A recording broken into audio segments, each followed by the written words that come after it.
like to start question 1. So the steps taken by the government to ensure safety and security for the people living in the border areas, both national and international, are as follows. A. Interstate border. 1. Along the interstate border, the government has created 7 new border outposts. In addition to the existing police stations and outposts, new police stations and police outposts in close proximity to the interstate border of Assam have also been created. 3. Deputy commissioners of the border districts having areas of differences are in regular touch with their counterpart deputy commissioners from Assam. 4. A standard operating procedure has also been issued to the superintendents of police regarding measures to maintain peace and tranquility in the areas of difference along the interstate border. 5. Regional committees headed by cabinet ministers have been formed for resolving the remaining 6 areas of difference. B. International border. There are 14 police stations which shares their jurisdiction boundary with the international border. 2. Along the Indo-Bangla border, there are outposts and infiltration checkposts in districts bordering Bangladesh. 3. Regular foot, mobile, and long-range patrolling is conducted along the border by police personnel. Sir, I appreciate the Honorable Chief Minister for his extensive reply on my question. Sir, the reply that we used to get in this August House and what is happening on the ground seems to not support each other, sir. So I'm raising this question because till today, there is a constant fear in the mind of the people living in the border areas. So may I know from the Honorable Chief Minister, what actually is the reason that these people living in the border areas are still under constant fear? I don't know, maybe it is the soft approach and gentleman approach of the government of Meghalaya that has emboldened the counterparts even to outrightly claim Mukro inside the Assam Assembly. So may I know what actually is the reason, sir? Sir, it's the supplementary question that has been asked by the honorable member of course, requires a much larger debate. It will not be possible for me to go into the details of all those aspects during question hour, though his concerns are definitely genuine. But sir, in short, we have seen that in the last 50 years, that in the border areas, and especially in the areas of differences, there have been different incidents that have taken place in the past. And we could gauge from the way the discussions or the incidents have happened and the different tensions that are there in these specific areas, that it definitely stems from the border issue and the differences that we have, and the fact that the border area resolution has not been reached. And because of these differences that are there in these border areas, there are situations where the tension builds up from both sides. And it's not something that happens like on a particular day that this incident happened, but it's a sequence of events and different situations that finally lead to different incidents that are taking place. And that is the reason why in the previous government, in MDA government, we were very, very keen to ensure that we resolve the border issue once and for all. Because once we are able to resolve these issues, once we are able to mark and demarcate the different areas, we expect that the different kind of tension that is there because of the claims and counterclaims, the movements that take place from both sides, different development projects are affected. All these aspects then leads to these different incidents happening, and there is a continuous tension and pressure, and that's why we are firm as a government that in the first MDA government, we came to a memorandum of understanding in terms of the first 6 areas of differences, and we are working towards ensuring that as we move forward, we are able to resolve the other 6 areas of differences. So in a nutshell, that is what the crux of the problem is. But of course, there are many more facts and issues that are there that are specific to particular locations, which will require a larger debate, sir. Supplementary number 2, please. Sir, I understand that I don't want to raise the border issue. I just want to know about the safety and security of the people. This is a must, sir.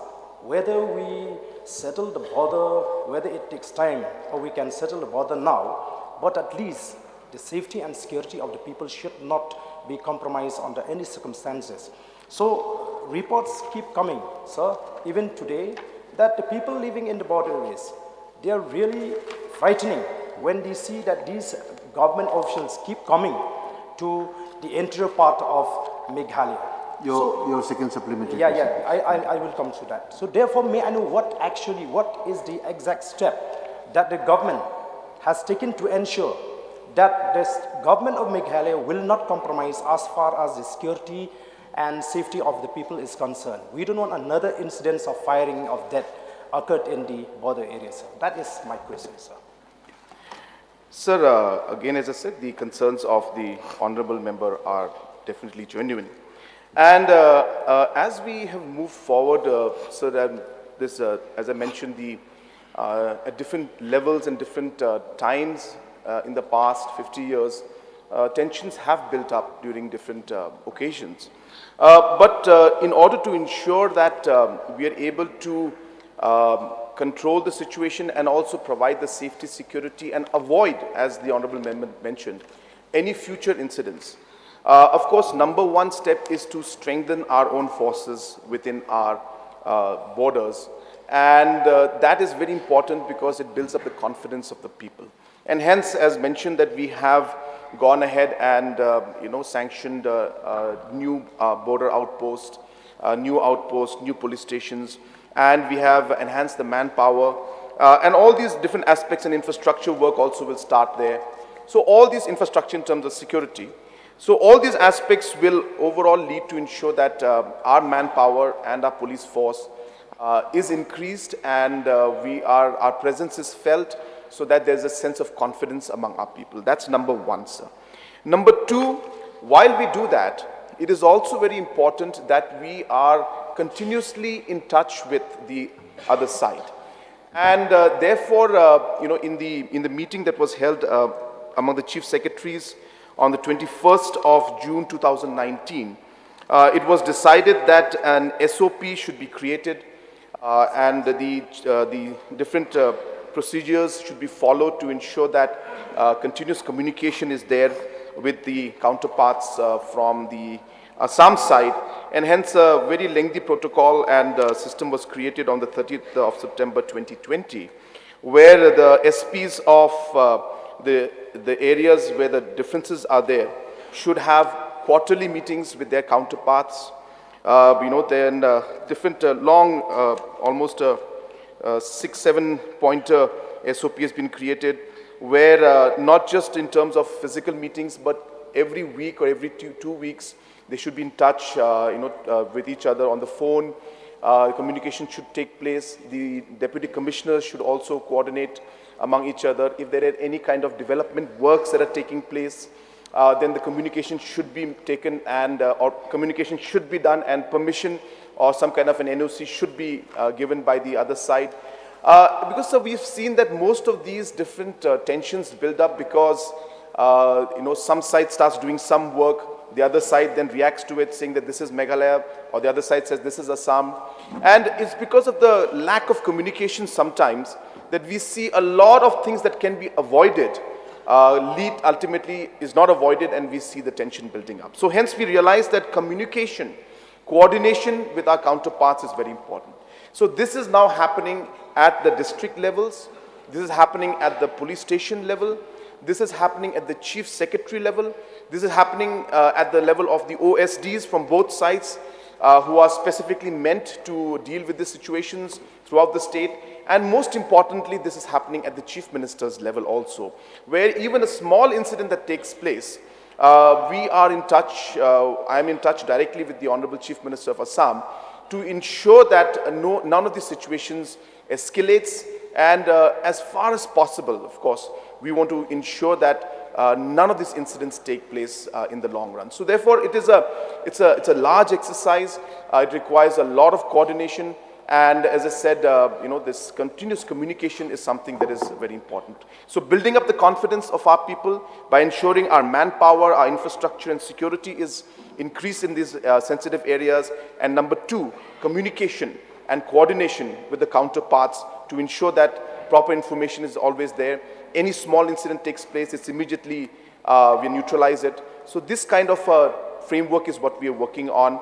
And we have seen that many situations which were there, we were able to avoid a large number of situations because of this good communication that we're having.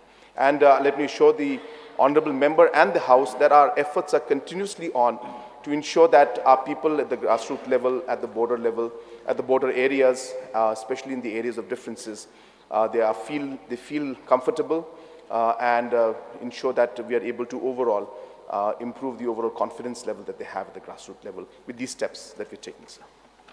Sir,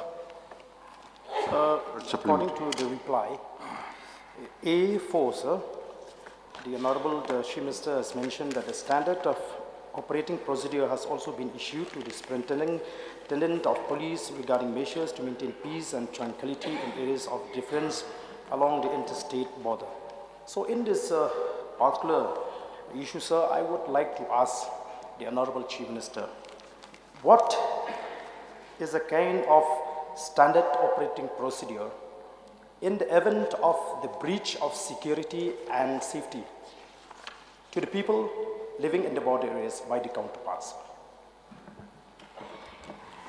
So the standard operating procedure that is mentioned in the reply is specific to ensure that we are able to maintain the peace. So therefore, the reference is on maintenance of peace. And as I mentioned, we have realized that a large number of incidents take place because of, or the tension builds up because of the communication gap that is there. So this particular SOP that I'm referring to is meant to ensure that continuous communication takes place. The meetings between the SPs are regularly done, between the OCs are regularly done. So this is what this particular SOP that we're referring to. Obviously, sir, if the situation is complicated, where we have different situations that are built up, then as per law, all the actions are taken and necessary steps are taken as per law. So if there is a situation where certain firings take place, then the FIR is lodged.